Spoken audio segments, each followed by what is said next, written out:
오늘은 말씀드렸던 것처럼 아윌고 발대식에 즈음하여 아이야 화살이 내 앞에 있다 라고 하는 이 제목을 가지고 함께 말씀의 은혜를 나누는 시간을 갖겠습니다. 오늘의 성경 본문입니다. 사무엘상 20장 35절로부터 39절에 있는 말씀 보겠습니다. 아침에 요나단이 작은 아이를 데리고 다윗과 정한 시간에 들로 나가서 아이에게 이르되 달려가서 나의 쏘는 화살을 찾으라 하고 아이가 달려갈 때에 요나단이 화살을 그의 위로 지나치게 쏘니라. 아이가 요나단의 쏜 화살 있는 곳에 이를 즈음에 요나단이 아이 뒤에서 외쳐 가로되 화살이 내 앞에 있지 아니하냐 하고 요나단이 아이 뒤에서 또 외치되 지체 말고 빨리 다름질하라 하매 요나단의 아이가 살을 주워 가지고 주인에게로 돌아왔으나 그 아이는 아무것도 알지 못하고 요나단과 다윗만 그 일을 알았더라. 좀 간격이 떨어져 있으니까 제가 이거 벗고 이렇게 해도 되겠죠? 숨쉬기도 참 힘들고 전달하기가 참 쉽지 않은 것 같아서 양해를 좀 구하게 됩니다. 우리는 이 자녀나 어린이들에게 종종 이 말하고 훈계하기를 좋아합니다. 일반적으로 어른들보다는 아이들이 대꾸 없이 잘 따라하기 때문입니다. 그래서 이 아이들에게 그와 같이 대하곤 하는 것이죠. 하지만 중요한 것은 모본되어지는 실천의 모습이 있어야 한다라고 하는 것입니다. 모본이 가장 귀한 교육이 되는 것이죠.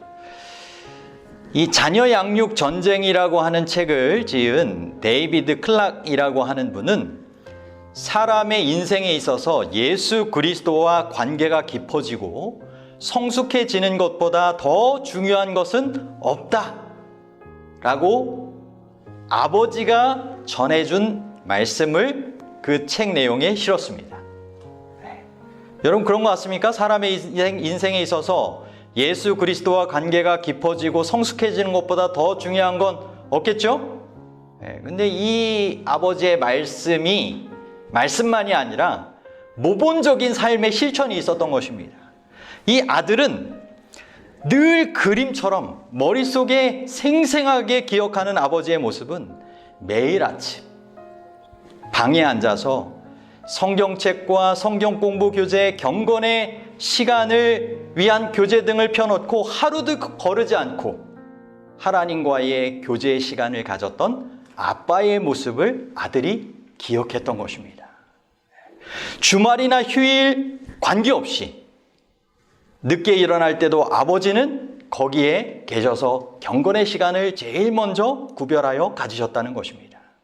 자녀도 결국은 경건의 시간을 갖는 아빠의 모습을 모본적으로 닮아서 이후에 계속적으로 갖게 되었겠죠? 이처럼 우리가 갖게 되는 그런 삶의 모본은 말보다 더 중요할 수 있고 또 그만큼 영향력이 있다는 것입니다. 오늘 이야기에 보면 저희가 한 아이에 대한 성경의 내용을 보게 됩니다. 왕자 요나단의 심부름을 도맡았던 이 아이가 뜬금없이 요나단에게 이런 명령을 받게 되죠. 달려가서 나의 쏘는 화살을 찾으라. 주인의 명령에 신실하게 순종하는 것이 그의 최선이었습니다. 그 화살이 어떤 의미인지는 알지 모른 채 자신의 머리 위로 날아가는 그 화살을 찾으러 이 종은 순종하여 나아갑니다. 그 화살이 사랑의 화살이었다라고 하는 것을 이 종 아이는 이후에 알게 되었을까요? 우리는 종종 매사에 어떤 행동 속에 의미를 담곤 합니다. 때로는 남편이 피곤해하는 아내를 위해서 뭐를 해요? 팔을 걷어붙이고 설거지를 하기도 합니다. 너는 며칠 동안 출장을 마치고 돌아오면 집에 빈손으로 가기 그래서 따뜻한 이 붕어빵이나 이런 거를 사들고 가면 그동안에 못 봤던 반가움과 사랑의 마음을 담은 그런 의미 있는 행동이 되겠죠. 신앙인으로 있어서도 우리의 그런 삶의 습관들은 여러 의미를 담아서 그것을 누군가에게 보여지게 되는 그런 행동들이 되는 것입니다. 매일 말씀을 읽고 또 묵상하고 암송하고 이렇게 또는 필사하고 하는 그런 행동들, 하찮게 보이는 그런 일들도 하나님과의 관계를 증진하는 데 있어서만큼 정말 중요한 거라면 그것만큼 자녀들에게 큰 의미 있는 행동은 없을 것입니다.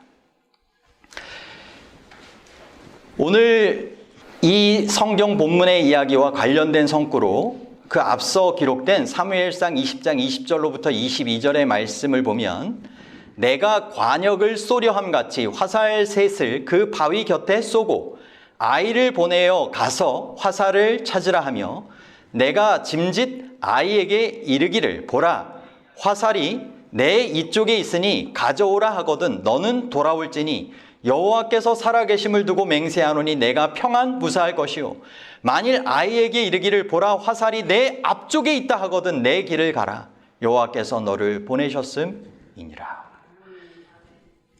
이 요나단의 한 말인데 누구와의 약조의 그러한 내용입니까?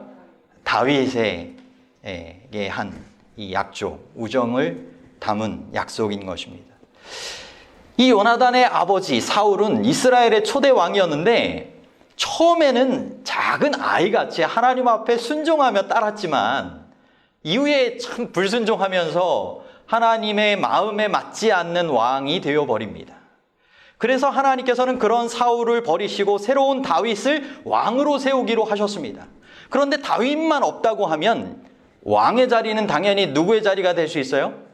요나단의 자리가 될 수 있는데 사울의 눈에 다윗은 눈에 가시처럼 보여서 심지어는 시기불만으로 다윗을 죽이려고까지 한 것입니다. 그런데 그 다음 왕위에 오를 유력한 이 요나단은 자신의 그와 같은 입지, 자신의 뜻보다 하나님의 뜻을 생각하며 하나님께서 세우신 다윗이라면 그 다윗을 자기보다 앞세워서 하나님의 뜻을 이루는 왕으로 세우는 일에 협조하려고 하는 이런 모습을 보게 되는 것입니다. 마치 이 첩보 영화의 한 장면을 보는 것 같은 이 장면은 눈이 정말 시퍼렇게 정말 뜨고 사울 왕이 어떻게든 다윗을 죽이려고 하는 그 순간 요나단이 다윗을 하나님의 뜻에 합당하게 세움을 받도록 먼저 자신보다 앞세우면서 그 우정을 지키며 그의 생명을 보존하게 하고자 하는 그와 같은 이 마음을 담고 함께 나누는 대화의 내용이었던 것입니다. 평소 자신에게 충직한 이 아이를 데리고 들판으로 가서 그저 활놀이를 하는 것처럼 위장해서 아이에게 말합니다. 달려가서 나의 쏘는 화살을 찾으라. 어떤 의미인지 알지 못한 채 이 아이는 달려갔다고 말씀드렸습니다. 아이가 달려갈 때 요나단이 화살을 그의 위로 어떻게 쐈어요? 지나치게 쏘니라. 요나단이 쏘았던 이 화살은 그야말로 사랑이란 이름의 편지가 바로 그 화살의 의미였던 것입니다. 교육책 157쪽에 이렇게 기록하고 있어요. 세자로 태어난 요나단은 하나님의 뜻에 의해 자기가 제쳐진 바 된 것을 알고는 경쟁자에게 친구로서 가장 친절하게 충실한 태도를 보였다. 자신의 생명이 위태로움에도 불구하고 그는 다윗의 생명을 보호하였고 자기 아버지의 세력이 쇠하여가는 음울한 시기 내내 그의 아버지 곁을 떠나지 아니하다가 결국 그 옆에서 죽었다. 요나단의 이름은 하늘에 소중히 간직되어 있으며 그의 이름은 이 땅에서 이타적인 사랑의 존재와 힘에 대한 증인으로 서 있다. 참 요나단이 아름다운 마음을 가졌습니까? 네, 그렇습니다. 요나단은 육신의 길을 따르기보다는 하나님의 섭리의 길을 따랐던 것입니다. 다윗을 향한 충성과 성실의 삶은 하나님을 향한 충성과 성실의 표현이었습니다. 마치 친구를 위하여 자신의 생명을 버린 그리스도의 표상까지 우리가 요나단의 삶을 통하여 보게 되는 것입니다.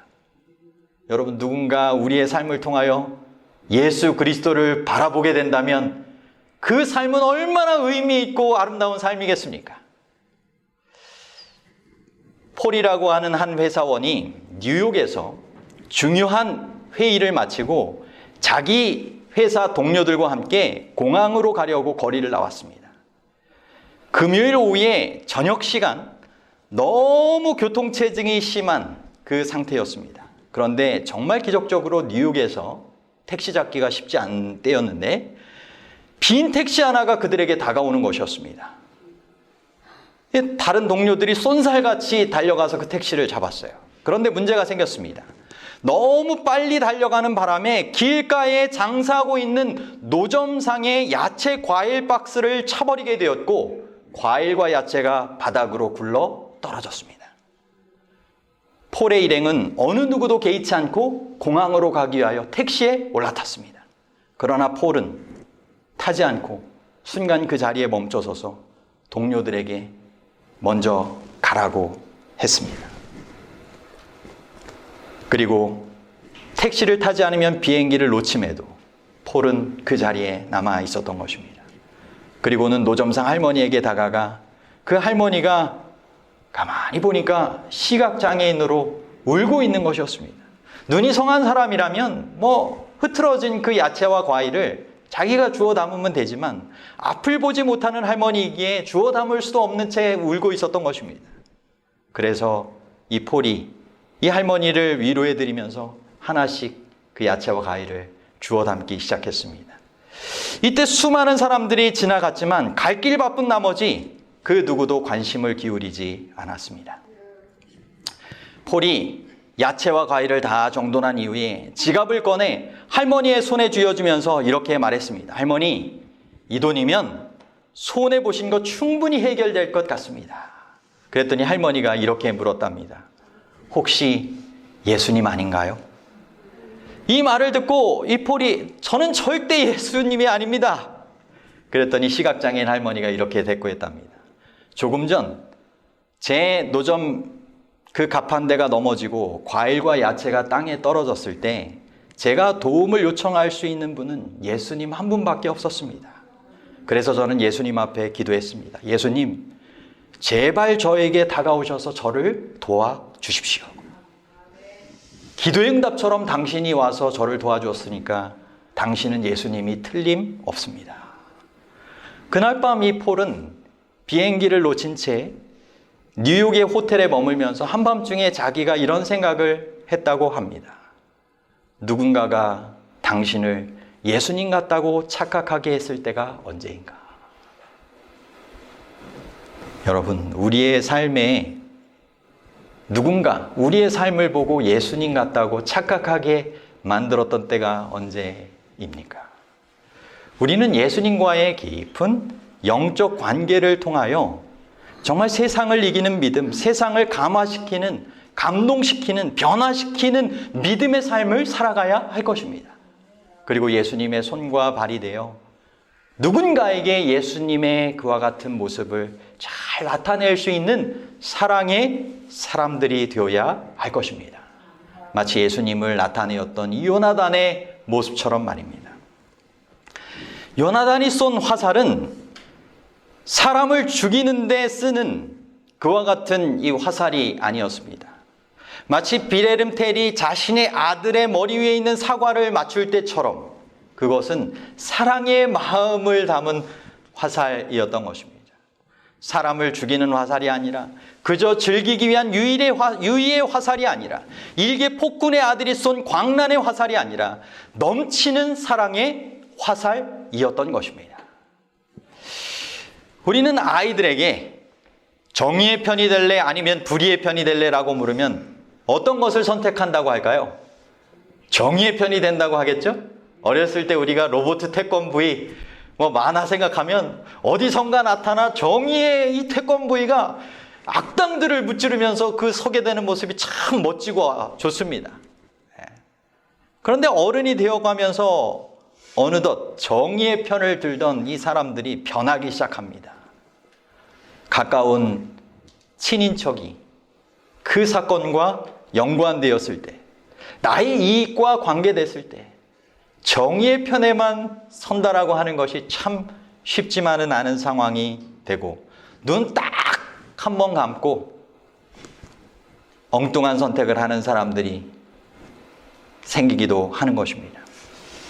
여러분, 사울의 아들이지만 아버지의 행보가 그리 옳은 것이라 말할 수 없는 것임을 안 요나단은 하나님이 원하시는 옳은 길을 선택합니다.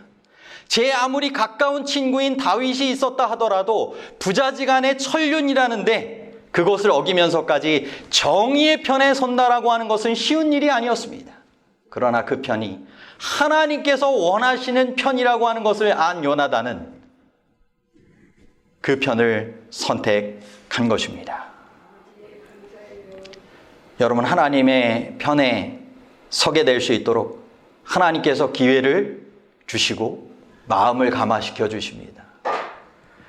여러분, 사울이 다윗을 죽일 기회를 더 이상 기다리지 않기로 결심하고 다윗에게 가자마자 결과에 어떻게 되든 자기 손으로 그를 죽이기로 작정하였다고 했어요. 그러나 하나님의 천사가 도중에 그를 만나 그를 제어했다고 했습니다. 그리고 하나님의 성령이 그의 능력으로 사울을 붙들었다고 했어요. 그래서 다윗을 살리게 한 것입니다. 그래서 하나님의 뜻이 이루어지게 하고 있는 거예요. 그리고는 다시 한번 누구에게 역사하는 것입니까? 요나단에게 나타나 친구를 위하여 중재하여 간청하게 하는 것입니다. 여러분, 하나님의 편에 서는 것 하나님께서 감화시켜 주시며 돕는 힘으로 누군가에게 역사하는 것입니다. 그러므로 늘 언제나 내가 서 있는 편이 하나님께서 뜻하시는 바른 편인가, 천사의 도움과 성령의 감화가 붙드심이 함께하는 편인가를 꼭 기억하시며 그 편에 설 수 있는 우리가 되기를 바랍니다. 이 다윗과 요나단의 이 우정을 통하여 우리가 생각해 볼 수 있는 좋은 문구들이 있어서 몇 개 소개를 하려고 합니다. 당신의 모든 행동 속에서 하나님이 당신을 보고 계시다는 것을 생각하라. 그리고 하나님의 모든 역사 속에서 그를 보려고 힘쓰라. 이것이 당신으로 하여금 하나님을 두려워하게 할 것이요 그를 사랑하게 만들 것이다. 좋은 말이죠? 참된 벗은 또 하나의 나이다. 이 벗을 대하는 게 누구를 위한 거예요? 네, 나를 위한 것. 네. 이런 벗 참 만들면 좋지 않겠습니까? 요나단과 같은. 네. 그리고 내가 요나단과 같은 또 벗이 되면 좋겠죠?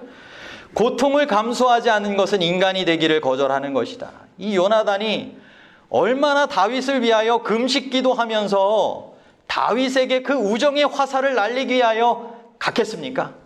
그런데 그 마음의 고통을 참으며 정말 하나님의 뜻을 이루기 위하여 그 일에 순종하며 나아갔던 것입니다. 고뇌하는 사람에게 줄 수 있는 가장 올바른 도움은 그 사람의 중하를 제거해 주는 것이 아니고 그 사람이 그것을 견뎌내게끔 그 사람의 최상의 에너지를 불러 일으켜 주는 것이다. 여러분, 고통 속에 도움이 필요한 사람들이 있을 수 있겠죠? 그 사람들에게 있는 정말 그 어려움을 다 제거해 주지 못한다 할지라도 그것을 견뎌내고 이겨내게끔 그 사람에 있는 에너지, 하늘의 도우심을 통하여 그 사람을 다시 한번 일으켜 세워주는 것이 우리의 해야 할 일이라는 것입니다. 여러분, 가족 구성원들 사이에, 교회 성도들 사이에 이와 같은 우정과 도움이 있게 되면 좋겠죠? 이웃들과도 더 나아가 주님께서 바라시는 이와 같은 아름다운 우정과 도움을 나누며 살아가게 되기를 바랍니다. 이제는 다시 사랑과 믿음과 배려의 또 봉사의 화살을 쏘아야 할 그러한 시간입니다. 우리의 자녀들에게, 우리의 자라나는 세대들에게 우리는 어떤 화살을 줍도록 만들어야 하겠습니까? 심부름을 시켜도 좋은 일을 시키고 하나님의 뜻을 이루기 위한 그와 같은 일을 함께 동참하게끔 만들면 좋겠죠? 여기 요한복음 6장 8절로부터 9절에 오병이어의 그 기적으로 수많은 사람들을 먹이게 되었던 이 작은 도시락을 가져온 이 아이, 그 부모님은 자녀에게 평소에 사랑의 모본을 보이며 그것을 실천하도록 잘 양육했던 부모님 아니었을까요? 뭔가 너 혼자 먹는 것이 아니라 누군가에게 나누도록 그렇게 했기 때문에 그 도시락을 이 아이가 주님 앞에 드린 것 아니겠습니까? 그렇습니다. 우리의 귀한 모본이 자녀들을 통하여, 자라나는 후세대들을 통하여 잘 나누어질 수 있게 되는 것이 주님께서 원하시는 일이 될 것입니다. 여러분, 코로나로 인하여 서로의 빗장을 걸어 잠그고 살아가고 있지만 우리가 새해가 되었고 이제는 나와 우리의 가정, 내가 속한 작은 공동체만이라도 주님께서 원하시는 재림 성도에게 걸맞는 사명과 이런 나눔의 사랑의 화살을 잘 쏘며 살아갈 수 있게 되기를 바랍니다. 믿음의 선지자는 우리에게 이런 용기의 말을 주었습니다. 깨끗하고 선한 씨를 그대들의 자녀들의 마음에 심는 것이 나중에 잡초를 뽑는 것보다 더욱 쉽고 또 훨씬 안전하다. 자녀들에게 잡초가 심겨지지 않도록 깨끗하고 선한 씨를 마음에 심어주게 되기를 바랍니다. 언행이 일치하는 생애, 거룩한 가마, 요동하지 아니하는 성실성, 능동적이고 동정심이 많은 정신, 경건한 모본, 이것들은 빛을 세상에 전달하는 매개물이다. 이런 아름다운 가정의 모습이 우리의 각 가정들을 통하여 이루어지게 되기를 바라고, 우리의 교회의 모습을 통하여 영적인 어른, 영적인 부모님과 자라나는 세대, 이 믿음의 자녀들 사이에 잘 아름답게 이루어지게 되기를 바랍니다. 이 재림마을 뉴스의 인터넷 기사에 이런 내용이 실렸습니다. 30년 만에 지킨 아버지 유언, 36대 2억 5천만 원 기부, 늦게나마 아버지의 뜻 이룰 수 있어 기뻐. 사연은 이렇습니다. 생전에 공장을 운영하던 이 아버지가 불의의 병을 얻게 되면서 임종을 앞두고 자녀들에게 자신의 재산을 다 헌납해 36대에 기부하라는 것입니다. 당시에 2억 5천만 원 상당이었다고 했어요. 그런데 그 일을 다 하려고 하는데 그 공장과 설비를 다 매각하게 되면서 이 나타난 매수자가 갑자기 계약을 파기하면서 유산이 오히려 빚더미처럼 남게 되었다는 것입니다.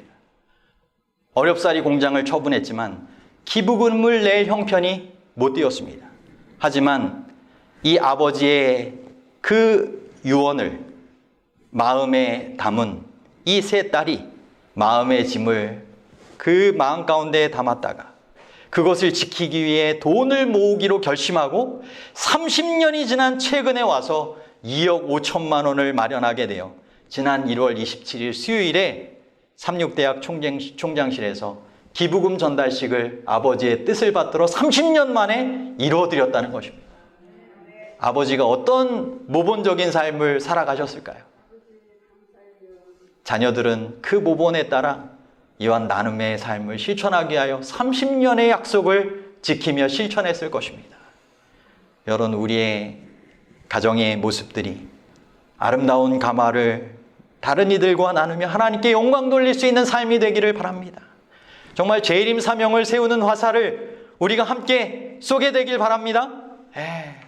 정말 아이야, 화살이 내 앞에 있다 라고 말하며 정말 아름다운 이 가마를 이 가족들을 통하여 나눌 수 있는 우리 모두의 삶이 되기를 간절히 바랍니다. 이제 이어서 2021년 아윌고 발대식을 하도록 하겠습니다. 우리 아윌고의 시간에 맞춰서 준비된 이 발대식 영상을 함께 나누도록 하겠습니다.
함께 도전합시다. 우리 함께 건강한 재림 사명을 세우십시다. 우리 함께 아이윌고 합시다. 코로나로 침체된 우리 교회의 분위기를 한번 바꿔봅시다. 우리 각자 신앙의 기본을 탄탄하게 다져서 마지막 때를 준비합시다.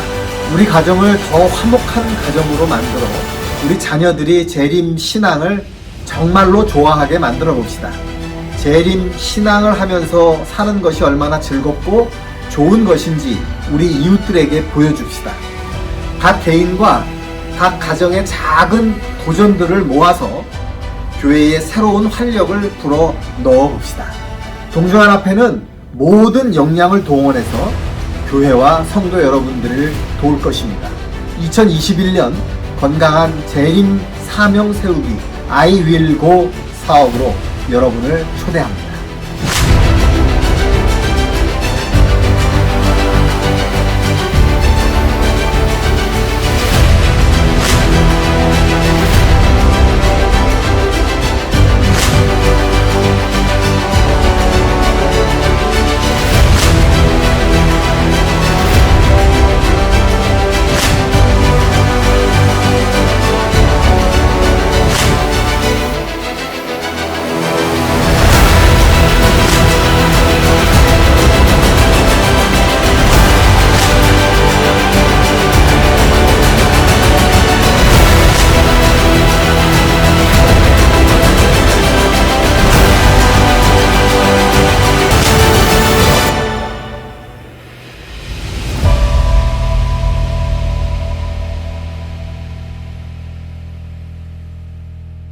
예, 다음으로는 아윌고 참여 과정 핀수여식이 있도록 하겠는데요. 이 핀수여식은 A형과 B형 가정에 저희가 7가정이 이와 같이 참여했습니다. 김정미 집사님 가정, 우리 정은정 성도님 가정, 최성애 집사님 가정, 배전호 집사님 가정, 그리고 B형엔 이문영 집사님 가정, 김건태 장로님 가정, 저희 가정입니다. 여러분들이 이 온라인 방송을 통해서라도 이 핀 수여식에 함께 참여해 주시길 바라고, 먼저 대표자 선서 이후에 시간을 좀 바꿔서 선서한 이후에 요 시간을 가져볼까 합니다. 먼저 대표자 선서 우리 김건태 장로님을 통해서 있도록 하겠습니다. 나오셔서 해주시면 좋겠습니다. 선서. 나는 복음을 전파하라 명하신 하나님의 명령에 순종하여 다음과 같이 건강한 재림 사명 세우기 아이윌고에 참여하기로 결심합니다. 나는 사명자로서 나뿐 아니라 내가 속한 가정이 온전히 그리스도를 바라보는 삶을 살겠습니다. 나는 사명자로서 매일 말씀과 기도로 하루를 열겠습니다. 나는 사명자로서 가정의 화목과 행복한 삶을 통해 주께 영광을 돌리겠습니다. 나는 사명자로서 그리스도의 향기가 되는 삶을 이웃에게 실천하도록 하겠습니다. 나는 사명자로서 주 만나기를 예비하며 영혼 구원 사업에 최선을 다하겠습니다. 하나님의 은사와 부르심에는 후회하심이 없다는 말씀을 받들어 올 한 해 주님의 자녀로 살 것을 다짐합니다. 2021년 1월 30일 선서자 대표 김건태. 감사합니다. 장로님 내려가지 마시고 우리 아까 그 핀 수여하는 부분을 서로 이렇게 해주면서, 방송으로 보시는 분들도 이 방송에 따라서 서로 이렇게 해주면서 인증샷을 남기시면 됩니다. 우리 장로님은 저를 해주시고 저는 장로님 해드리고 이렇게 하면 될 것 같습니다. 감사합니다. 이와 같이 각 가정에서도 잘 참여하셨죠? 이 부인 수여식 부분을 서로 가정 구성원들 간에 이렇게 함께 하시면서 앞으로 이 핀 또 그리고 선서 맞게 잘 실천해 주시면 되겠습니다. 아무쪼록 이 코로나라고 하는 거대한 벽을 뛰어넘는 이 재림 사명을 세우는 화살을 각 가정이 이 아윌고 사업에 참여하는 것을 통하여 가족들과 함께 또 이웃들과 함께 잘 실천하여 나누게 되기를 바랍니다. 그리스도의 사랑이 이 사업을 통하여 아름답게 잘 퍼져나가는 귀한 역사가 있게 되기를 간절히 바랍니다.